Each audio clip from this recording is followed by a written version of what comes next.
want your English to sound like an advanced learner, then this is the right place for you. This is Sridevi and you are watching Smart English Expressions with Viksha. Friends, మన వల్ల ఏదైనా పొరపాటు జరిగినప్పుడు, మన వల్ల అవతల వాళ్ళు ఇబ్బంది పడినా, వారికి కష్టం కలిగినా, మన వల్ల తప్పు జరిగింది అని మనకు అనిపించినప్పుడు, చిన్నపిల్లల దగ్గర నుండి పెద్దవాళ్ళ వరకు అందరూ వాడే పదం సారీ. సారీ అంటే మన్నించమని, లేకపోతే క్షమించమని. అంతేకాదు, సారీ అనేది ఒక మ్యాజికల్ వర్డ్ కూడా. ఎందుకంటే ఈ సారీ అనే వర్డ్ మనం కరెక్ట్గా టైంకి యూజ్ చేయగలిగినప్పుడు, ఇద్దరి మధ్య రిలేషన్షిప్ నిలబడిన సందర్భాలు, అది చెప్పలేకపోవడం వల్ల ఇద్దరి మధ్య మిస్అండర్స్టాండింగ్ వచ్చిన సందర్భాలు ఎన్నో మనం చూస్తూనే ఉంటాము. అంత మ్యాజికల్ వర్డ్ అయిన సారీని మనం విరివిగా వాడేస్తుంటాం. చిన్న తప్పుకి సారీనే, పెద్ద తప్పుకి సారీనే. ఇలా అన్ని సందర్భాల్లో సారీ వాడటం వల్ల మనకే ఒక్కొక్కసారి చికాకు అనిపిస్తుంది. ఏముందులే, తప్పు చేయటం, సారీ చెప్పటం బాగా అలవాటైపోయింది ఈ జనరేషన్ కానీ మనం కామన్గా వినే డైలాగ్ ఈ రోజుల్లో. అసలు ఈ సారీ అనే వర్డ్ ఎవరు కనిపెట్టారో బాబు అని కూడా అనిపిస్తుంటుంది ఒక్కొక్కసారి. దానికి కారణం మనం ఆ వర్డ్ని ఓవర్గా, అంటే అవసరానికి మించి వాడటం. ఇలా అతిగా వాడటం వల్ల అది ఆల్మోస్ట్ మీనింగ్లెస్ అయిపోయింది. సో ఈరోజు మనం చేసిన తప్పు ఎలాంటిదో, అంటే చిన్నదా పెద్దదా అనే దాన్ని బట్టి ఈ సారీ ఎలా చెప్పాలో తెలుసుకుందాం. అంతేకాదు, ఎవరైనా సారీ చెప్పినప్పుడు మనం ఎలా రెస్పాండ్ అవ్వాలో కూడా తెలుసు. ఇవన్నీ చిన్న చిన్న ఎక్స్ప్రెషన్సే అయినా they make our expressions more sophisticated and meaningful. అందుకే వాటిని మనం వాడితే మన లాంగ్వేజ్ అవతల వాళ్ళకి ఒక మంచి ఇంప్రెషన్ ఇస్తుందనటంలో ఎలాంటి సందేహము లేదు. సో ఇంకా ఆలస్యం చేయకుండా let's get in to the topic. మనం తప్పు చేసినప్పుడు మనం సారీ చెప్తుంటాము. అయితే ఈ తప్పులు చిన్నవి అవ్వచ్చు, పెద్దవి అవ్వచ్చు. చిన్న తప్పులను మనం ఎలా డిసైడ్ చేస్తాం, పెద్ద తప్పులను మనం ఎలా డిసైడ్ చేస్తాం. చిన్నది అంటే మన వల్ల అవతల వాళ్ళకి కలిగిన ఇబ్బంది కానీ నష్టం కానీ చాలా చిన్నది, అంటే నెగ్లిజిబుల్ అనమాట.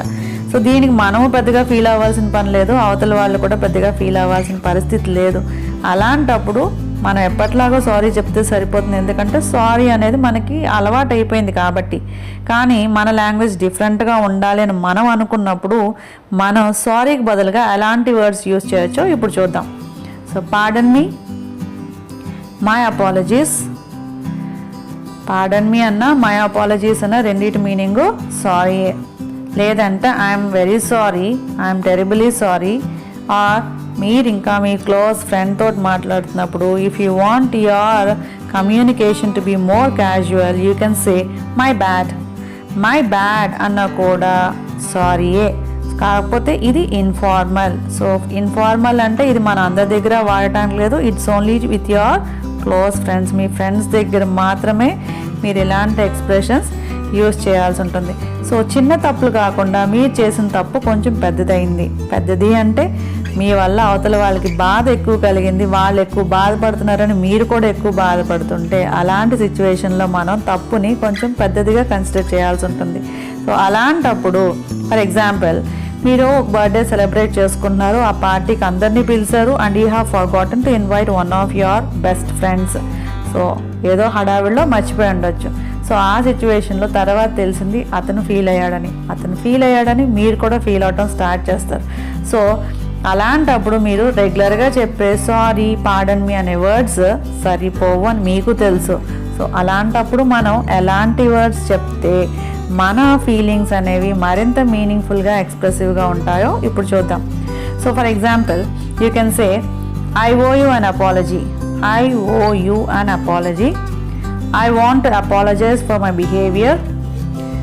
I want to apologize for not inviting you to the party. Or I can say I want to apologize for something.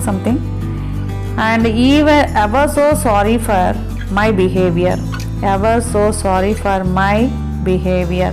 So ఇక్కడ మీరు సారీ అనే వర్డ్ మాత్రమే చెప్పట్లేదు, you are giving an explanation.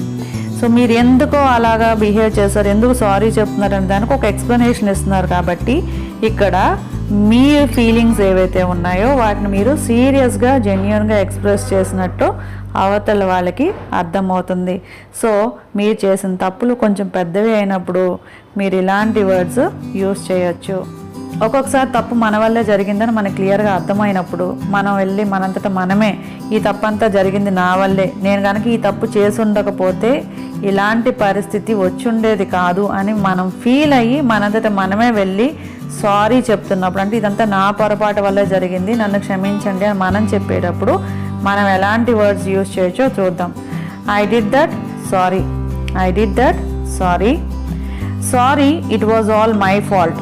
Sorry, it was all my fault. I am responsible for that. I am responsible for that. I am to blame. I am to blame. That's my fault. That's my fault. How stupid of me. How careless of me. How thoughtless of me. So వీటన్నిటి meaning ఏంటంటే, నా వల్ల జరిగింది ఈ పొరపాటు, నన్ను క్షమించండి అని. You are taking up the responsibility for your mistake. So ఒక్కొక్కసారి మన వల్ల మన కంపెనీకి కానీ లేకపోతే మన కస్టమర్కి కానీ మన వల్ల ఇబ్బంది కలగవచ్చు. సో అలాంటి సిచ్యువేషన్లో మనం సారీ అనేది ఎప్పట్లా కాకుండా కొంచెం ఫార్మల్గా చెప్పాల్సి ఉంటుంది. సో అలాంటప్పుడు మనం ఎలా చెప్తామంటే, I sincerely apologize for my behaviour. I take full responsibility for whatever happened, or please accept our apologies. So I sincerely apologize for my behavior అని చెప్పొచ్చు. I take full responsibility for whatever happened అని చెప్పొచ్చు. Please accept our apologies అని చెప్పొచ్చు. ఒకసారి మనం ఇన్ఫార్మల్గా మాట్లాడేటప్పుడు మనం please don't be mad at me అని కూడా చెప్పొచ్చు. Please don't be mad at me అంటే నేను చేసిన తప్పుకి నా మీద కోపంతో చిందులు వేయకు అని. So these are the different ways of saying sorry. Next, coming to how to accept apologies. అంటే మనకు ఎవరైనా సారీ చెప్పినప్పుడు మనం దాన్ని ఎలా యాక్సెప్ట్ చేయాలి అంటే, ఒక్కొక్కసారి మనం యాక్సెప్ట్ చేస్తాం, ఒక్కొక్కసారి దీనికి కూడా సారీ ఎందుకు అంటాం. సో అవి ఎలా మనం యాక్సెప్ట్ చేయాలి, ఎలా రెసిప్రొకేట్ చేయాలి అనేది ఇప్పుడు చూద్దాం. So that's all right, it's fine, it doesn't matter, never mind, don't apologise. So forget about it. ఇవన్నీ కూడా సారీ చెప్పినప్పుడు పర్వాలేదులే, దాన్ని పట్టించుకోవద్దు, మర్చిపోండి. సో ఇలాంటివి చెప్పేటప్పుడు మనం ఈ వర్డ్స్ యూస్ చేస్తాం. That's all right, it's fine, it doesn't matter, never mind, don't apologise, forget about it. ఒక్కొక్కసారి మనం చేసిన పొరపాటు మనం ఒప్పుకున్నప్పుడు అవతల వాళ్ళు నువ్వు ఎలాంటి పరిస్థితిలో ఈ తప్పు చేసావో నేను అర్థం చేసుకోగలను అంటారు. సో అలాంటప్పుడు మనం ఎలాంటి వర్డ్స్ యూజ్ చేయొచ్చు అంటే, ఐ క్వైట్ అండర్స్టాండ్. అంటే నేను ఎలాంటి పరిస్థితుల్లో నువ్వు తప్పు చేసావో నేను అర్థం చేసుకోగలను అనేటప్పుడు you can use this word, I quite understand. ఒక్కొక్కసారి మనం సుపీరియర్స్ అయినప్పుడు మన దగ్గరికి వచ్చి, అంటే మన కింద వాళ్ళు చేసిన తప్పు చాలా క్షమించరాంది, అలాంటి తప్పు మళ్ళీ వాళ్ళు రిపీట్ చేయకూడదు అని మనం ఫీల్ అయినప్పుడు మన సారీని అయితే యాక్సెప్ట్ చేస్తున్నాం కానీ, but we give them clear instructions. Please don't let it happen again.